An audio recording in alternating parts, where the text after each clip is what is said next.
Shifting baseline syndrome is all around us. It affects every aspect of our lives if you think about it.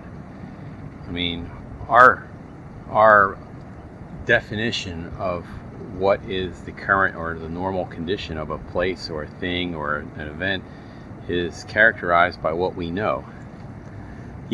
This Riverwalk here is a great example of it. I mean, this is a beautiful facility, a beautiful thing to have here along the river, and you have all these old mill buildings that are turned into condos and restaurants, and you have these beautiful murals. This place was not like this 30-40 years ago. This is a place you avoided, especially at night. It was run down.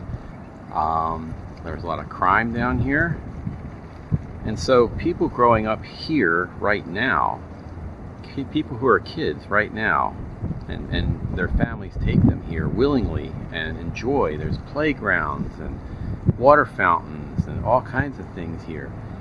They have a very different experience here than the people who grew up here 40 years ago. That is shifting baseline syndrome.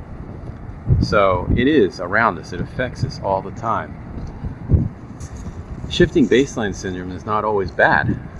If we apply this to dam removals, which we're looking at where one was removed right now, in essence, we actually like to use shifting baseline syndrome to make these projects ultimately successful.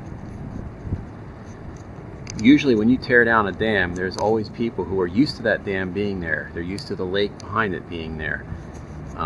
They have great feelings about that being part of their community, and they usually are very upset. There's always a subset of people, depends on how big it is, of people who are upset when you're removing dams, even if you know there's going to be benefits in some way, shape, or form, whether it's fish benefits or in this case a whitewater economic benefit that's benefited both cities on both sides of the river.